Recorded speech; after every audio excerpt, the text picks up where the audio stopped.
تو سارے بنو اسرائیل نے یہ کہا کہ برابا ڈاکو کو مہاراج چھوڑ دیجیے، عیسیٰ ابن مریم۔ آپ نے دیکھا یہ بات آپ کے سامنے سختی کو ظاہر کرنے کے لیے جو اہل کتاب امت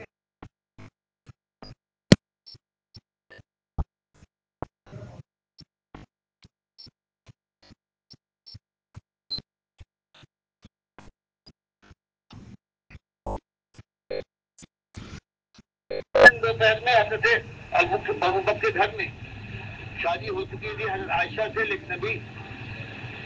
شادی نہیں ہوئی تھی۔ سب آئے ہیں اور اس کے بعد جب خبر دی ہے سب پریشان ہو گئے کہ ایسا کون سا وقت کبھی نہیں آتے تو عین دوپہر میں کہا ہے کہ ابوبکر گھر سے جو لوگ کوئی غیر ہو اس کو نکال دو۔ کہیں آپ کون غیر ہے؟ یا تو آپ کی وہ بیوی ہے، باقی تو اپنے ہیں۔ صدارت نے کہا کہ اب مجھے حکم ملا ہے کہ میں بھی ہجرت کر جاؤں اور میرے ساتھی مدینے گشت میں۔ تو ابوبکر نے پوچھا اور میرے لیے کیا میں آپ کے ساتھ میں بھی جاؤں گا؟ آپ نے کہا ہاں۔ یہ سننا تھا۔ حضرت اسما بیان کرتی ہیں بخاری کی حدیث میں کہ مجھے تعجب ہو رہا تھا اپنے باپ کے اوپر، یہ کون سی بات ہے کہ رونا شروع کر دیا، خوشی سے بے قابو ہو گیا کہ نبی کے اتنے بڑے موقع کے اوپر مجھے شرف ساتھ کا ہے۔ وہ خوشی سے وہ کہتی ہیں کہ مجھے تعجب ہو رہا تھا میرا باپ بوڑھا ہو گیا ہے اور یہ رونے کی کون سی بات ہے۔ تو اس وقت حضرت ابوبکر نے کہا کہ مجھے امید تو تھی، اس لیے میں نے 2 اونٹنیوں کو خوب اچھی طرح سے ان کے کھلانے پلانے کا انتظام کر کے جمع کر رکھا تھا کہ جب جانے کا ارادہ ہو ایک آپ کے کام آئے گی اور ایک میرے۔ تو اب حاضر ہے وہ دونوں آپ کے لیے، آپ کی اونٹنی بھی تیار ہے تیز رفتار، تو اس پہ آپ جائیے گا۔ نبی صاحب نے فرمایا کہ میں ہجرت کرنا چاہتا ہوں لیکن اپنی اونٹنی کو، تمہاری جو دی ہے تو یہ میرے ہاتھ بیچ دو، لیکن ابوبکر اس وقت میرے پاس قیمت نہیں ہے، جب میرے پاس قیمت ہوگی ادھار لینا چاہیے۔ تو وہ نبی ہے جس نے اپنی بیوی کا سرمایہ کیا تھا لاکھوں کروڑوں کا، وہ نبوت کے بعد پھر احتجاج اور دعوت میں یہی فرق ہے۔ تاجر جو ہوتا ہے وہ ہر روز دیکھتا ہے کہ سرمایہ بڑھتا جا رہا ہے، خوش ہوتا ہے، اور جو دائی ہوتا ہے تاجر کی بجائے اس کا سرمایہ دنیا پر کم ہوتا جائے گا تب وہ سمجھتا ہے بالکل ٹھیک جا رہا ہے۔ اسی لیے آپ دیکھتے مولوی دائی نہیں بن سکتا، یہ تو تجارت ہے۔ تو دائی دعوت اور تجارت میں یہی فرق ہے۔ دائی جو ہے وہ اپنا جتنا نچھاور کرتا ہے دنیا مال، خوش ہوتا ہے کہ میں نے یہ کام کیا ہے اور یہ مجھے کرنا چاہیے۔ تو تب نبی صاحب کا یہ حال ہو گیا کہ اس طرح سے گئے ہیں ہجرت کی ہے۔ تو آپ دیکھ لیجیے یہ سنت ہے یہ، اور پھر اس کا بدلہ بھی اللہ کے یہاں وہ بدلہ ہے کہ نبی صاحب فرماتے ہیں، جو مالک فرماتا ہے کہ عادت العبادیت صالحین مالا عین رات ولا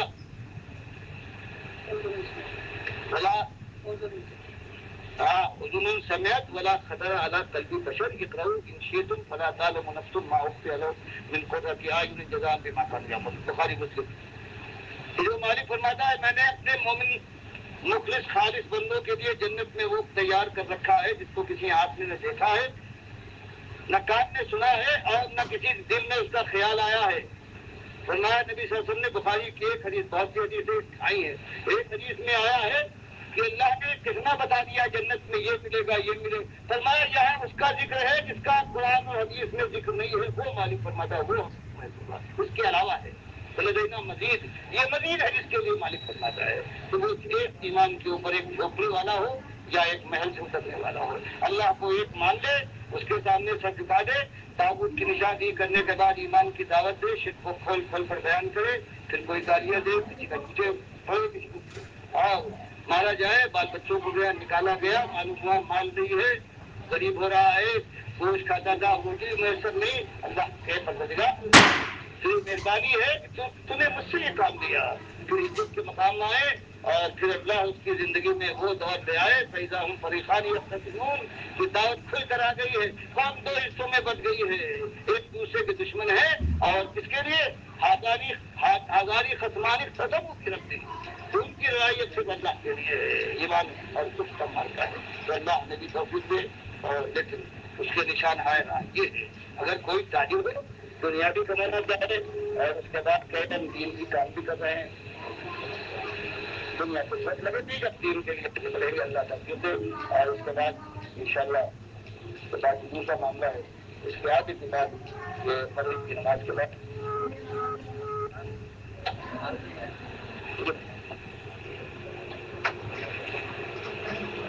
میرا کوئی دعویدار کے سمجھ میں بنا ہے کہ ان الذین آمنوا باللہ ورسولہ اللہ نال ایمان ہے اور اللہ تعالی کے رسول نال ایمان ہے اور جو اللہ تعالی ہجرت دینا ہے اس پہ کھول گئے اور مال ہی خرچ کیتا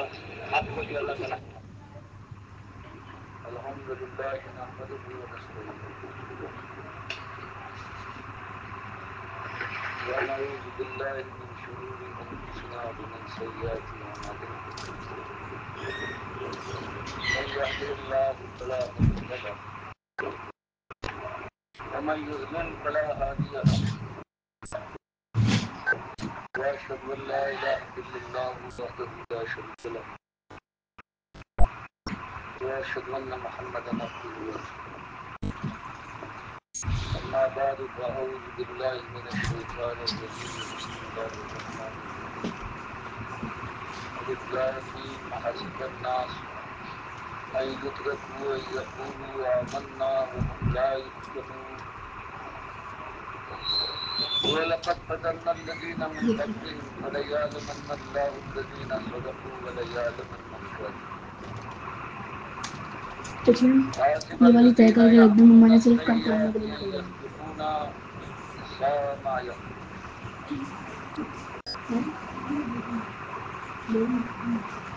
میری بات کو سننے والے میرے بزرگوں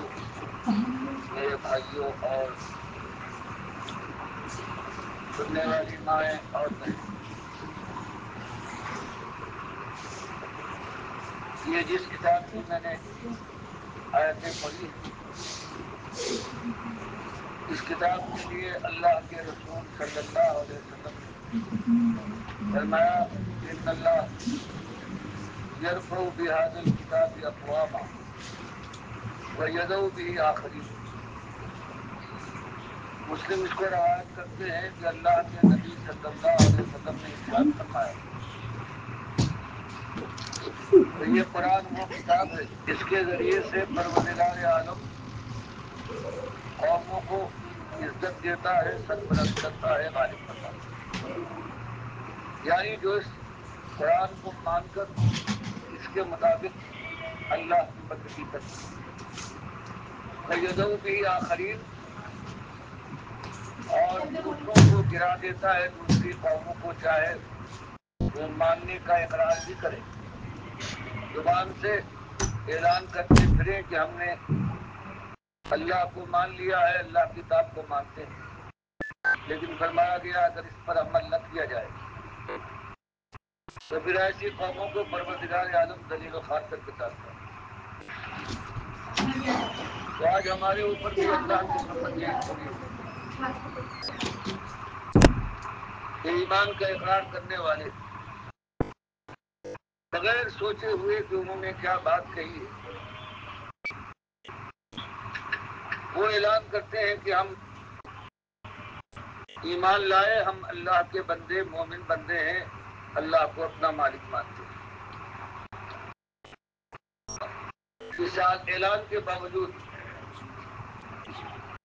ہر طرف یہ دکھائی دے گا اس قوم کے اندر کہ ایمان کی بجائے ان کے اندر اللہ کی دشمنی چاہے یہ سمجھتے ہو یا نہ سمجھتے ہو. ان کے مولویوں اور پیروں نے ان کو غلط راہ پر ڈالا ہو یہ بات الگ ہے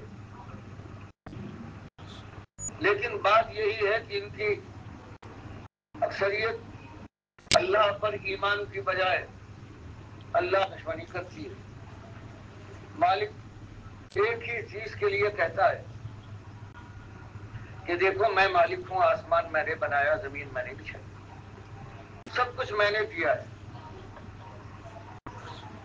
اور سب تم سے پہلے جو گزرے ہیں ان کے ساتھ بھی یہی میں نے کیا، اور بعد کے آنے والوں کے ساتھ بھی میں ہی کرنے والا ہوں۔ تو میرے بندوں دیکھنا ایک بات نہ کرنا کہ میرے ساتھ میرے بندوں کو کسی شکل میں برابر نہ کرنا، یہ میرے لیے گالی ہوگی۔ اور اگر کوئی مجھے گالی دیتا رہے اور اس کے بعد مجھ سے توبہ کر کے معافی نہ مانگے، تب چاہے اس نے جتنے دیکھنے میں اچھے کام کیے ہوں، نمازیں ہوں، روزے رکھے ہوں، نفل کی بھرمار کر دی، زکوٰۃ کے لیے تجوریوں کے منہ کھول دیے ہوں، اور زکوٰۃ کے بعد خیرات کی بھی اس نے انتہا کر دی ہو، ایک مرتبہ نہیں 10 مرتبہ وہ حج کرنے گیا، غریبوں اور محتاجوں کے لیے اس نے بے حساب مال صرف کیا ہو، لیکن یہ ایمان کی بات ایسی ہے کہ صرف ایمان کے لیے تو میں نے انسان کو دنیا میں بھیج کر آزمایا ہے، آزمائش تو ایک ہے۔ جو اسی ایمان میں کمی کر دے تو پھر یہ کمی اعمال سے پوری نہیں ہو سکتی، چاہے وہ بفرض محال نبی کیوں نہ ہو۔ تو یہ ایک بات تھی کہ جو آج ہر طرف اس امت کے اندر بھی چھپائی جا رہی ہے، ایمان کی بات نہیں سامنے لائی جاتی، تو مالک فرماتا ہے اور ایسا ایمان بھی نہیں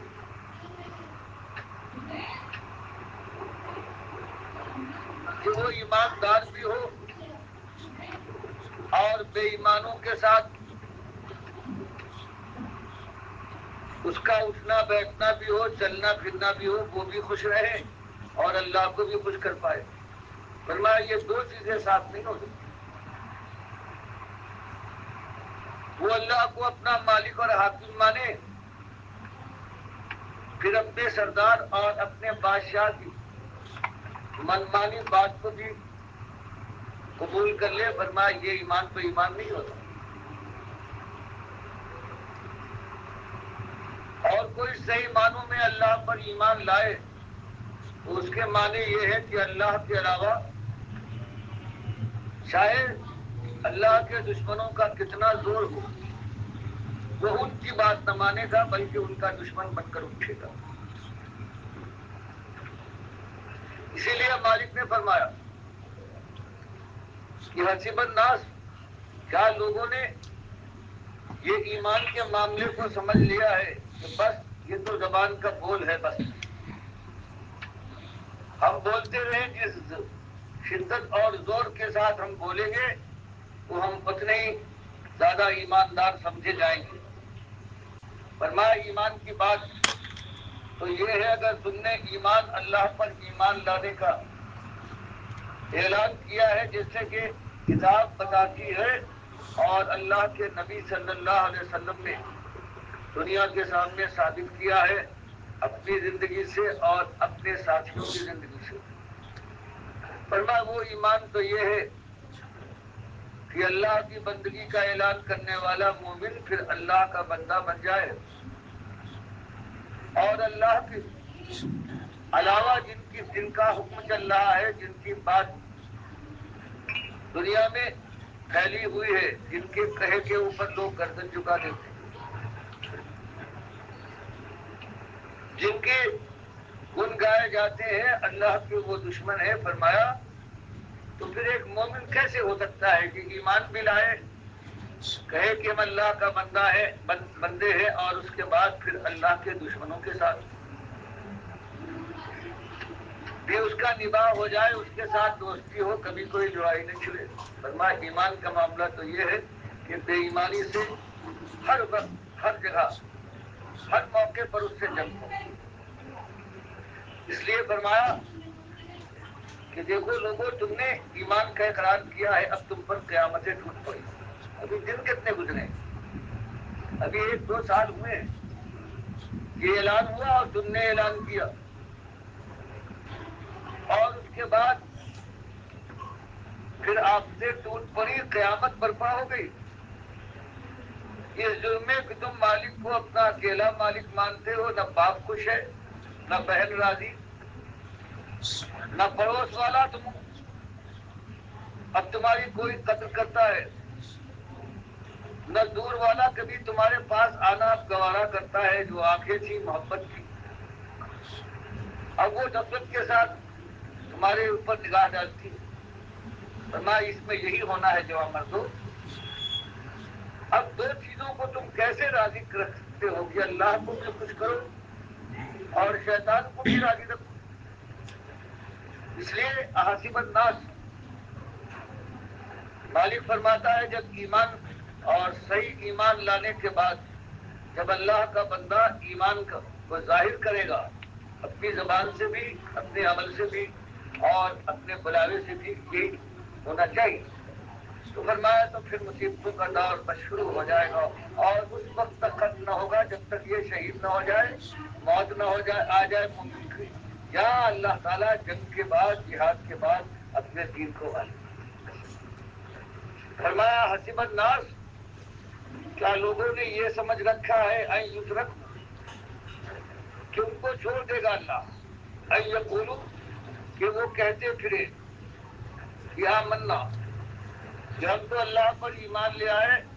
لا الہ الا اللہ، ہم تو اپنے مالک کو اپنا الہ مان کر، اپنا آقا مان کر ہم اس کے بندے ہو گئے. فرمایا صرف زبان سے کہنے کے بعد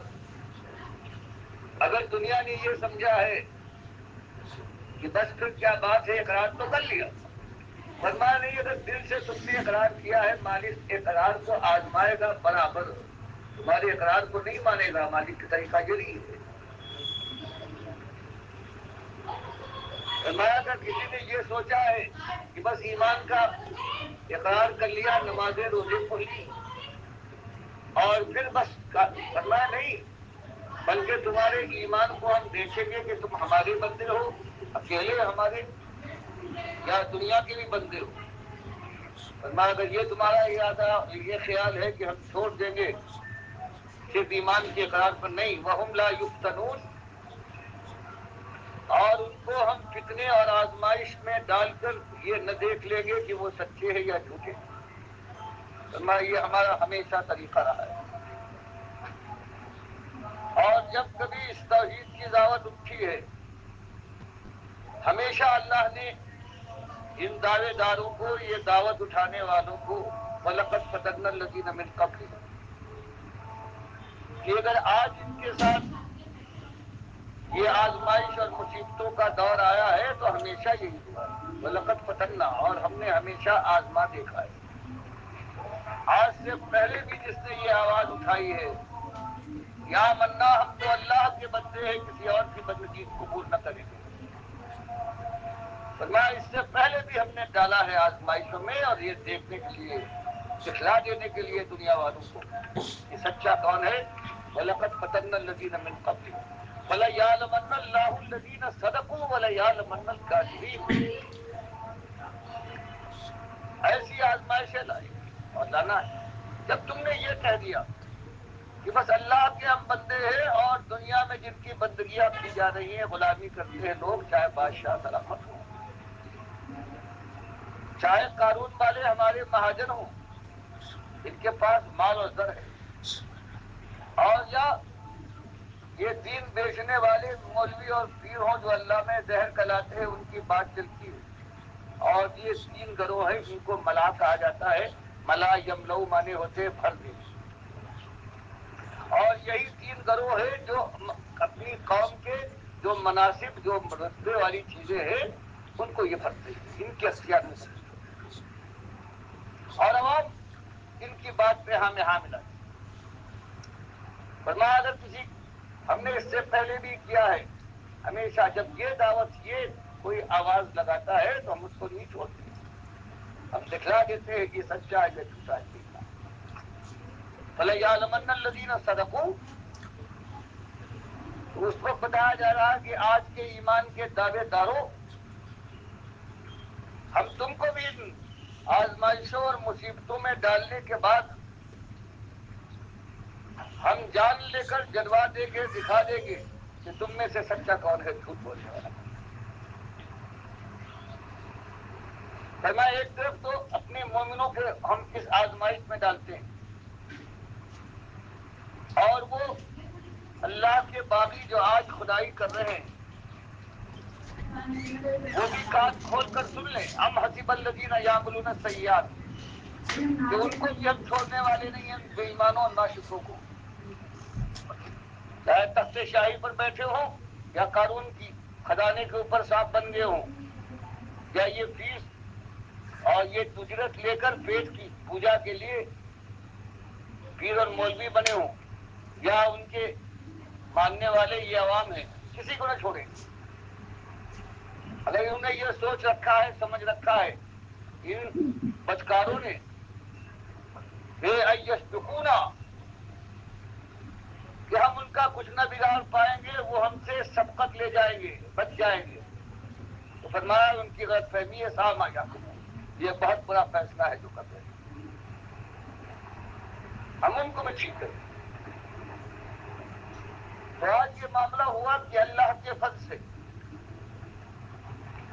ایمان کی توفیق ملی ہم کو اور ہمارے بھائیوں کو، اور جو مائیں بہنیں ہیں اگر ان تک یہ بات پہنچی ہے وہ ایمان لائی ہے صحیح معنوں میں، تو اللہ کی یہ سب سے بڑی رحمت ہے۔ وَمَن یُؤْتِ الْحِکْمَةَ فَقَدْ أُوتِیَ خَیْرًا کَثِیرًا، اس سے بڑی اور کوئی چیز دنیا میں ساری نعمتوں سے بڑی نعمت ہے کہ اللہ کسی کو ایمان کے ساتھ حکمت دے دے، دل اس کا چھپ جائے۔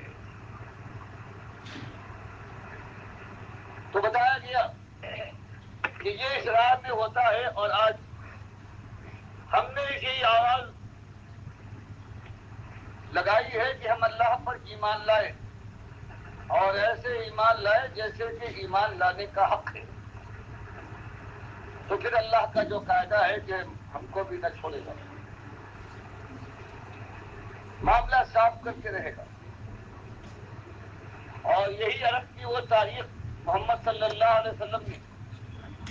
جب یہ آواز لگائی ہے، اور ان کے ساتھ کچھ لوگ ہوئے ہیں،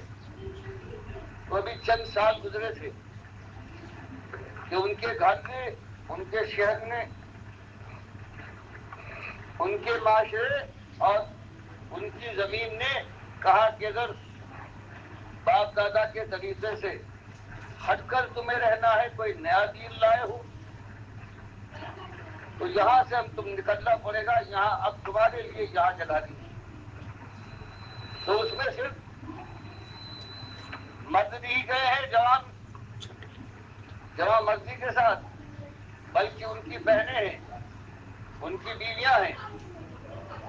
اور بڑے بڑے رئیس خاندان کی بیویاں۔ سہیل ابن عمرو جو قریش مکہ کے خطیب تھے، ان کی بیٹی سہلہ بنت سہیل، وہ ایمان لائی اپنے شوہر کے ساتھ۔ شوہر کا نام ہے ابو حذیفہ ابن عتبہ،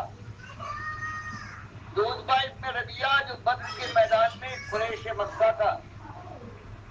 سردار بن کر آیا تھا اور مارا گیا ہے، یہ ان کے بیٹے ہیں، ایمان مکے میں لائے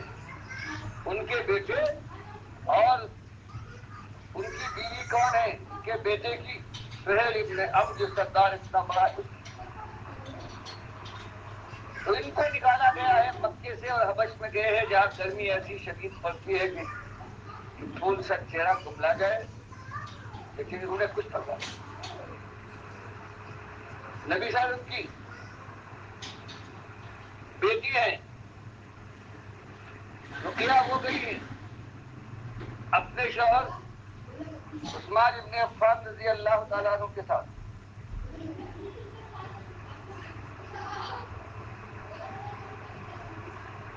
اور جانے والوں میں سلمہ بنت ابی حسمہ ہے، عمر بن خطاب رضی اللہ تعالیٰ عنہ خاندان کی، اور ان کی بڑی قریبی رشتے دار۔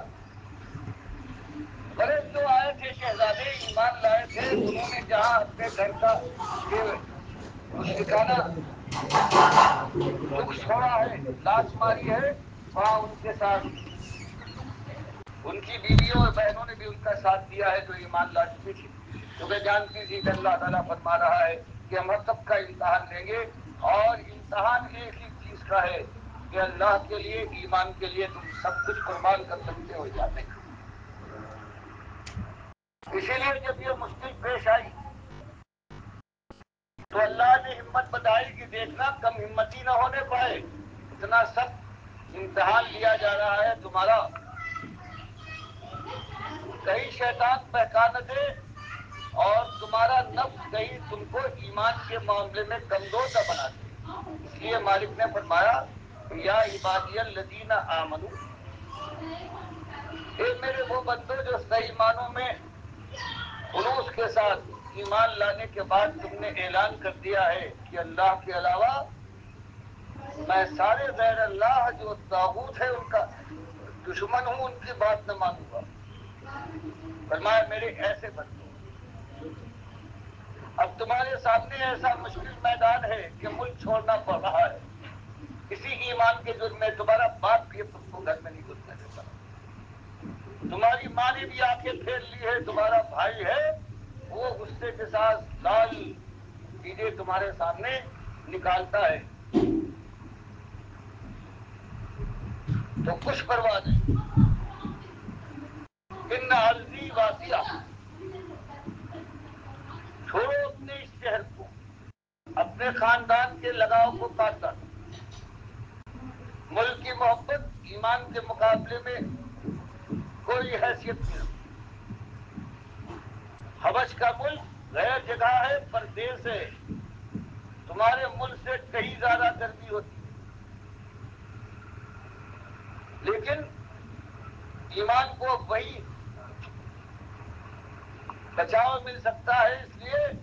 کچھ نہ گھبراؤ، کسی قسم کی کوئی فکر نہ کرو کہ پردیس میں کیا کھائیں گے، پورے گھر والوں کو لیے جا رہے ہیں، یہاں تو بنا بنایا کاروبار تھا، جان پہچان تھی، چلو کچھ لوگ دشمن تھے لیکن تھے تو پہچاننے والے، خان ایک ایک جگہ کو ہم جانتے ہیں، یہ فرمایا کچھ پرواہ نہ کرو، ارضی واسعہ، ایمان ایسی چیز ہے اس کے لیے ہر چیز قربان ہونا چاہیے، کیونکہ ایک ہی بات ہے فَإِيَّايَ فَاعْبُدُونِ، کہ کچھ ہو جائے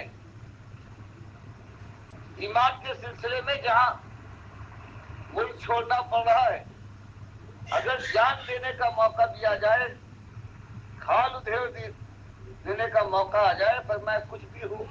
فَإِيَّايَ فَاعْبُدُونِ، بات تو ایک ہی ہے، وہی ایمان کا مسئلہ ہے کہ کچھ ہو فَإِيَّايَ، بس صرف میری بندگی کرو گے، مجھے اپنا مالک مانو گے، ایمان کا تمہارا یہ انداز ہوگا چاہے ساری دنیا تمہاری مخالف ہو جائے اور کہیں کوئی جائے پناہ نہ ملے، تو فرمایا اس کے علاوہ سوائے توحید اور میری بندگی کے اب اور کوئی جگہ نہیں ہے، سمجھ لو، ورنہ چند دنوں اپنے خیال سے لوگوں کے ساتھ میل جول قائم رکھو اور وہ تم سے کچھ راضی ہو جائے، تم کو ملک نہ چھوڑنا پڑے، تمہارا کاروبار جو تھوڑا بہت چلتا ہے چلتا رہے، تو فرمایا کتنے دن تک تم ایمان کو بیچ کر زندگی گزارو گے، کل نفس ذائقۃ الموت، 10 20 50 سال چلو، ایمان کا معاملہ تو یہ ہے کہ سب سے جو دشمن ہے اللہ کا، اس سے اب تمہارے لیے محبت کا رشتہ نہیں ہے، تو سب سے کٹنے کی بات ہو رہی ہے، لیکن تم دیکھتے ہو کہ اس میں ہمارے لیے بھلائی نہیں ہے اور تم ایمان سے ٹکرا جاتے ہو، چلو کچھ دن دنیا میں رہ لو گے، کتنے دن ہیں، چند دنوں کی بات ہے، بات تو پھر بھی آئے، لیکن اس کے بعد تم الینا ترجعون، اب مرنے کے بعد کیا تم پھر عیش کے کسی باغ میں جو تمہارا اپنا ہے، تمہارے باپ کا ہے، اب جا کے